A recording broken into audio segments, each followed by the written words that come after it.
Olá! Quase 35% das pessoas que estão trabalhando no Brasil estão na informalidade. Enquanto isso, a taxa de desocupação sofreu uma escalada. O desemprego subiu 26% em 7 semanas. Na entrevista central, o sociólogo do trabalho Ricardo Antunes fala sobre o trabalho informal e os ataques aos direitos trabalhistas. Saiba ainda no programa como as comunidades quilombolas podem ser afetadas pela decisão de Bolsonaro de tornar o INCRA o órgão responsável pelo licenciamento ambiental nesses territórios. A Central do Brasil está começando.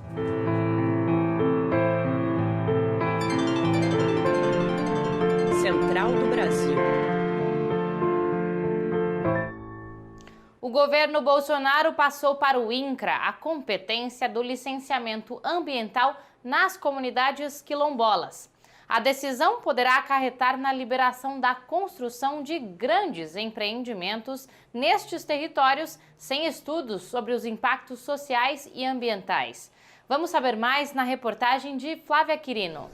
Sob a justificativa de acelerar processos de licenciamento ambiental em territórios quilombolas, o governo federal, por meio do INCRA, publicou no dia 8 de julho a Portaria 1223, que transfere a atribuição de licenciamento ambiental da Fundação Palmares para o INCRA. Para Givânia Silva, da CONAC, pesquisadora da Universidade de Brasília, a medida é vista com preocupação, principalmente levando em consideração as limitações técnicas e orçamentárias do INCRA para responder às demandas tanto de regularização fundiária quanto de licenciamento ambiental. O INCRA só preparou no papel esse recebimento, mas não criou nenhuma estrutura, não aumentou capacidade técnica no setor, muito pelo contrário. Atualmente, sob o comando de ruralistas, o INCRA cumpre um papel importante para as comunidades quilombolas do país, que é justamente a regularização fundiária de seus territórios. Givânia Silva alerta para este cruzamento de interesses. Tememos que eles foquem em liberar essas áreas para a expansão do agronegócio e a pouca capacidade técnica, já que financeira foi esvaziada, que o INCRA tem, se volte para fazer licenciamento ambiental e abandone de uma vez por todas o processo de regularização fundiária. É no Cerrado que temos o maior quilombo do país, a comunidade Calunga, uma região rica em recursos naturais e que desperta o interesse de empresas nacionais e internacionais para a instalação de empreendimentos. Para se ter uma ideia do interesse na região, no início de 2019, havia 130 processos ativos na Agência Nacional de Mineração, com requerimentos de pesquisa para serem realizados na comunidade. Em 2020, este número subiu para 149. O número elevado de solicitações de pesquisa contrasta com outro problema. A população não é informada sobre esses requerimentos, como explica a advogada Versilene Dias, quilombola da comunidade Calunga. A gente tem até uma ação civil pública, o Ministério Público Federal entrou com uma ação civil pública porque 90 e poucos por cento do território estava mapeado por pesquisa de minérios, sabe? Então, a população não sabia disso, todo mundo vivendo tranquilo e sem saber, né? Então, a gente, quando foi descobrir, já estava pesquisador chegando no território para pesquisar onde tinha minério. Vamos para a parada cultural lá na Paraíba. A dica de hoje é sobre um artista que já tocou ao lado de Tim Maia e é o compositor da música Primavera Vai Chuva. Parada cultural. Fala, pessoal da Central do Brasil. Me chamo Ítalo, sou daqui da Paraíba, sou historiador e minha indicação cultural é o disco Imagem e Som do Cassiano, né? Cassiano, que é um paraibano de Campina Grande, e em 71 ele lança esse disco, que é um dos discos mais importantes da música soul brasileira, e em especial a faixa 8, que se chama Primavera, canção que ficou eternizada pela voz de Tim Maia, mas que a composição é de Cassiano. Na semana passada, falamos da demissão de mais de 700 trabalhadores, realizada pela Renault no Paraná. Os trabalhadores continuam em greve por direitos, mas a montadora não abriu diálogo e planeja demitir mais 1.000 funcionários. A situação dos metalúrgicos é realidade de outros 8 milhões de brasileiros que foram demitidos de janeiro a junho deste ano.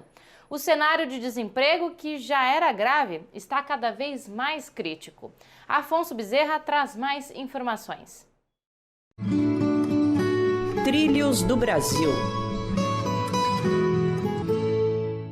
Tem que fazer muita conta para conseguir driblar a crise do desemprego no Brasil. De acordo com o IBGE, o último trimestre registrou uma taxa de desemprego de 12,9%. Isso significa dizer, em termos absolutos, que 12,6 milhões de pessoas estão desocupadas e sofrendo para sustentar suas famílias.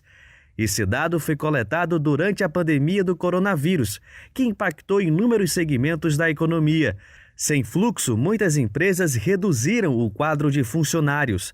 A fisioterapeuta Andressa Araújo foi uma dessas trabalhadoras demitidas na pandemia. Como eu trabalho numa empresa que era a parte estética, então as pessoas começaram a deixar de lado, né? Não era uma prioridade no momento. Então, nessa questão da pandemia, preferiram não sair de casa, não ir fazer os procedimentos, e aí a empresa começou a perceber que estava faltando clientes. Mas o aumento do desemprego não é um efeito apenas do coronavírus. A assistente administrativo Ana Caroline foi demitida há 6 anos porque precisou ficar cuidando da filha, que estava hospitalizada. De lá para cá, não conseguiu ser contratada em outro espaço. Ficar sem trabalhar é muito difícil. Além que eu já estou desempregada do trabalho formal há mais ou menos 6 anos, porque minha menina nasceu com problemas respiratórios, então tive que passar um bom tempo lá no hospital. Quem está sem emprego ou na informalidade tenta manter uma renda mínima no mês, contando com uma política pública do Estado. Mas durante o governo Bolsonaro tem esbarrado na negligência e na total insensibilidade de um governo que não promoveu um auxílio emergencial com celeridade e grande alcance. Quem está buscando alternativa para o desemprego em atividades informais enfrenta a precarização.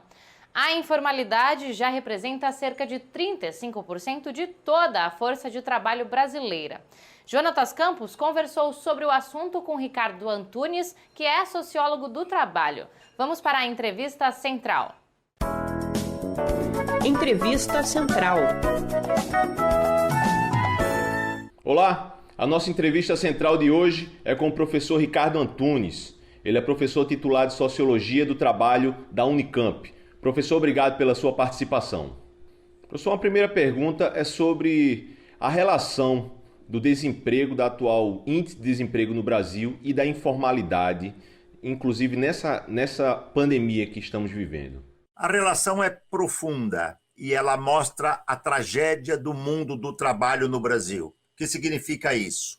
O Brasil tinha, em fevereiro de 2020, portanto, antes da pandemia, 40% da classe trabalhadora na informalidade, 40%, cerca de 40 milhões. Tinha, tá certo? Alguma coisa como 12 milhões no desemprego aberto, estou arredondando para facilitar, e mais quase 5 milhões do desemprego por desalento, ou seja, 17, 18 milhões do desemprego de fato, porque o desemprego por desalento é uma forma de desemprego.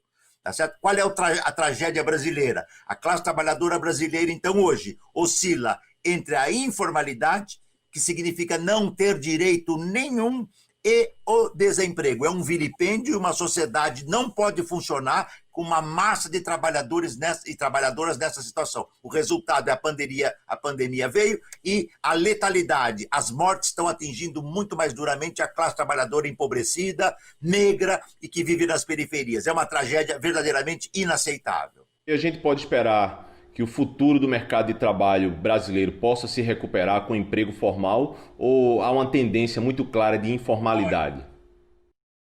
Olha, aí é o desafio da história.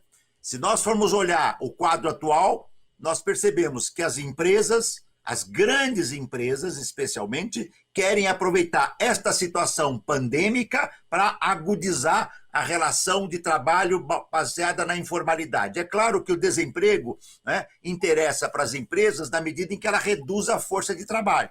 Né? Que ela reduz, o preço da força de trabalho. Na medida que você tem uma massa imensa de trabalhadores, então reduz o preço. né? Então, qual é o futuro? Se os capitais continuarem dando tom, daqui a 2 anos nós vamos falar, nós estamos com 60% na informalidade. Daqui a 5 anos nós vamos conversar, vamos dizer, nós estamos com 70%, 80% na informalidade. Qual é o desafio? Lutas sociais, resistência e exigir um código protetor do trabalho. A luta da classe trabalhadora é o ponto de partida, e a classe trabalhadora aqui, Jonathan, no sentido muito amplo, né? Nós estamos vendo agora a greve, as 2 greves dos trabalhadores em aplicativos, dos entregadores. É a luta da classe trabalhadora que pode mobilizar outros setores da sociedade, porque veja que no caso dos entregadores, eles tiveram apoio de muitos setores da sociedade. Evidentemente que com esse governo nós só poderemos pressionar para impedir devastações maiores, mas é imprescindível, né? É um ponto de partida, digamos, a mudança, né? O fim desse governo, que ele é brutalmente destrutivo para a classe trabalhadora, para os sindicatos, para a humanidade. E professor, e falando também da automação, você falou dos entregadores de aplicativo, mas existe automação em todos os setores da economia. A automação vai continuar. E qual é a opção de emprego para a população? Veja bem, isso também tem a ver com a questão anterior.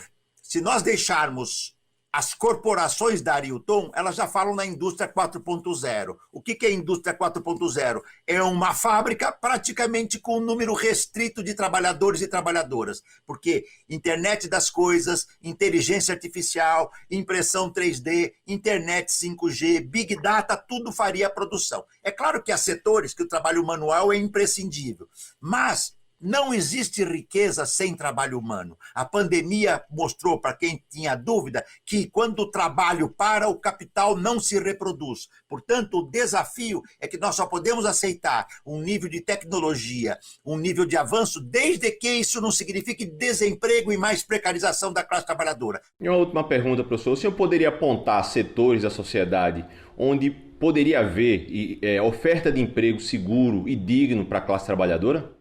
Se nós redesenharmos o modo de vida, o que a pandemia nos ensinou? O setor público é decisivo, justamente aquele setor que vem sendo destruído pelo neoliberalismo desde o fim dos anos 70 e, no caso brasileiro, desde o início dos anos 90. O desemprego e o desalento são marcas deste período em que vivemos, em que a forma de conduzir a economia despreza a vida em nome da manutenção das taxas de lucro. A crise sanitária tornou essa realidade ainda mais crítica. Macota Celinha, coordenadora do Centro Nacional de Africanidade e Resistência de Minas Gerais, traz reflexões para construirmos uma próxima estação após a pandemia que valorize a vida humana e a natureza. Próxima estação.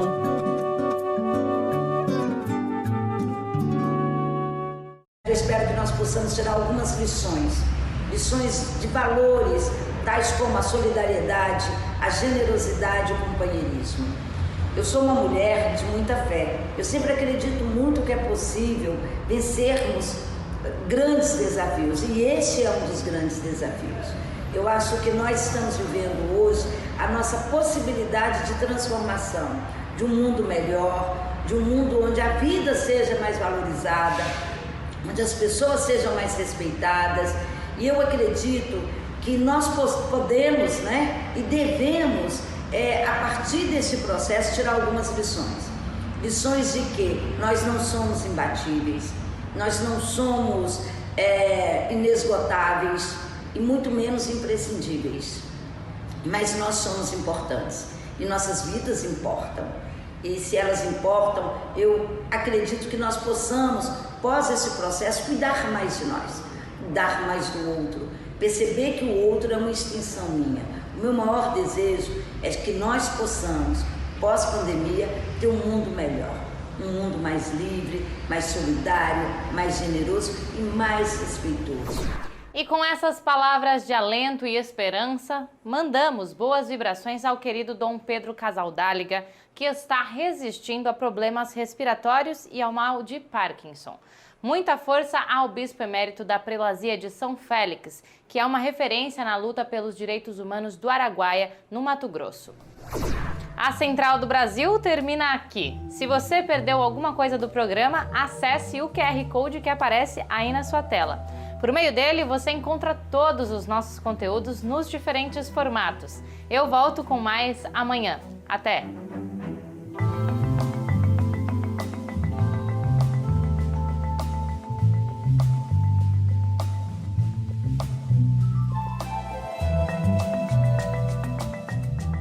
Central do Brasil, a rede de comunicação dos movimentos populares.